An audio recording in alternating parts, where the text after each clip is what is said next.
Sir, pwede mo kita masbiran kung anong natabo to kayo na sangaga, kaganong oras? Yes, no? Good evening, no? Ang insidente ini sa vehicular accident ini siya natabo sa barangay Pungtod na Kabatuan Iloilo. It's a national highway. Mga more or less 7 o'clock in the morning, no? 7:05 to be exact, no? Wherein isa dari ka Nissan Almera, no? Car, no? Na-drive sa a certain Jero, no? Nag-traverse ni siya halin sa Pabia going to Maasin, no? So, sang abot dira sa National Highway, si a certain Jero as alleged man sa atong investigation, nakapiyungan daw siya, no? In which na-lost control niya ang sarakyan, nag-go down siya sa right shoulder. However, luckily na maneuver niya pabalik sa highway. So, sang pagbalik niya sa highway, sa dosena sa lakay naman niya ang may 3 ka babayi nga nag-walking-walking dira sa aton sa National Highway, no? In which ang 3 ka biktima ato na sa rungkay giniya kag nagkalapilasan. So, ang victim dito, ang nauna was identified as a certain Alberta, no? Alberta, is a senior citizen na siya, 72 years old, kag pumuyo man sang Kabatuan Iloilo. Puds ini siya sa iya nga daw ginatimbang-timbang nga nag-upod siya maglakat-lakat mo agad sa National Highway. Is a certain Philly, no? Philly, Is a 50 years old ini siya, kag pumuyo man sang Kabatuan, no? Sang pag-impact sa duha, na tungod sa kabaskog sang impact, nahaboy ang duha ka biktima. Kag nasalakay pagid sang mga aton nga suspect, ang sang Nissan Almera, ang a certain Heidi, no? Nga nagapamurot niya siya sang basura dira sa kilid man sang National Highway. So, sa kabasugon sa impact, atong auto is nahaboy naman sa kilid, kag nagbunggo ni siya sa isang kahoy, no? So, sa pagbato na sa incident sang report nga to, nag-responde kita upod sang Kabatuan responders na to, kag ginpang dala sa ospital, no? So, may mga immediate paman nga medical attention gina-apply sa 3 ka pasyente, however, tungod sa kabasugon sang impact, kag sa mga fatalities, no?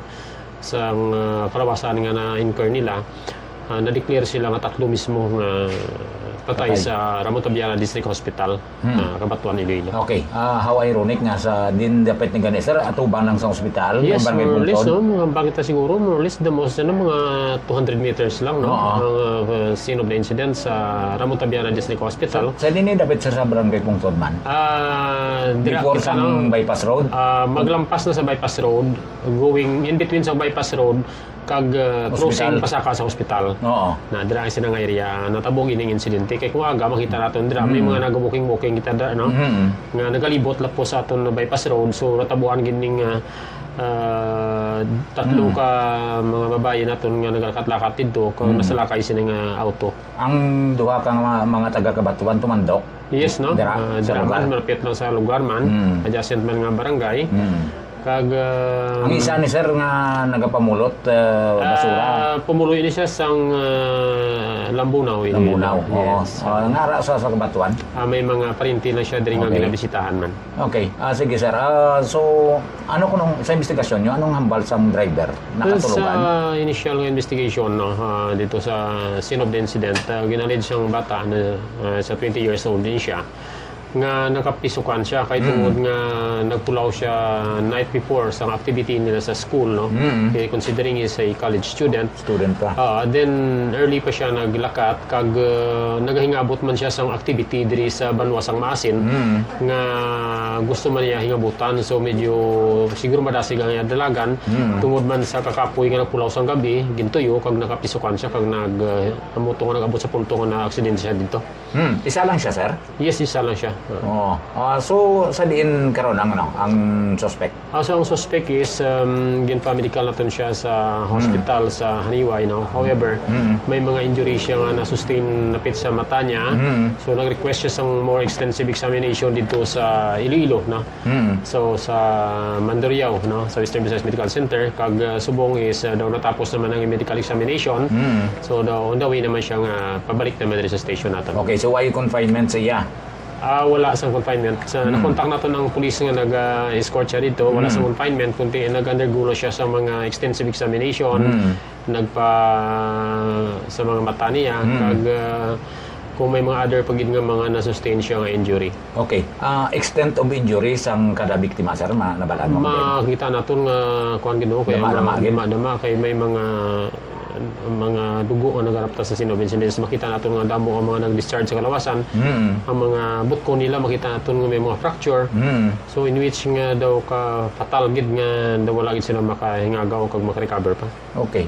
So madaas gid siguro ang dalagan, sir, mga pila dalagan niya? Hindi nato ma-determine pero makita naton dito ang mga skid mark. Mga skid mark. May skid mark dayon sa point of impact. Ang airbag sang among sasakyan is duha nag-blow out. So in short, it indicates nga mabaskog ang impact. Okay. So halin siya sa Santa Barbara pa Masin. Yes. So botlingon sa tuo siya nga side. Yes, sa tuo nga side. Una nga nahulog siya sa tuo. Yes. Tapos naka-recover siya. Ginwarik niya. Saka sa simento naman. Saka simento. Paano niya na bungguan tong duha? Sa diri sa piyak nga kilid or diri man sa ginasundan sa right side mismo sa right side man mismo sa population ng Kabatuan man. Sa right side man nga lane nga nabungguan niya. So bali way sagli magtabok sa piyak nga lane. Wala na. Pagsaka lang niya sa konkreta nga parts ng highway dito na nasagi niya na ang nasundan niya. So why man iban nga salakyan nga nagasunod? So far wala naman kagaway naman sa mga involved kay mostly ang sa mga witnesses naton ang salakyan is going to Iloilo City at the time of the incident. Okay. So ang ginikanan sini sir kabalo na? Yes no. Sang aton nga biktima, sang suspect. Yes, okay. Mismo ang parents niya amo ang nag-attend dito sa iya sa City Subong sa iyang medical examination. Ano ko nung trabaho sa ginikanan sini? Daw hindi ako pa well-versed, no? Pero as I've heard daw, is a government employee man ang iyang ginikanan. So, estudyante pa lang ini? Hindi kaya eskwela, sir? College siya, sa mga college sa Ciudad San Iloilo. Okay, hindi talaga ma-reveal kung kung anong kurso, no? Pero 20 anyos pa lang ini? Oo, bata pa ini siya. Oo. Okay. So, ano ko ron ang disposition natin sinidiri, sir? Well, subong is gina-prepare natin ng mga documents nga sunod sa kagustuhan sa pamilya. Kag ginasunod nato ng proseso as required nga ma-file gid nato ng kaso kontra sa mga driver naton. Oo. So ang pamilya naman sa mga biktima, sir, anong reaction kay na? Nagakooperar man sila sa aton.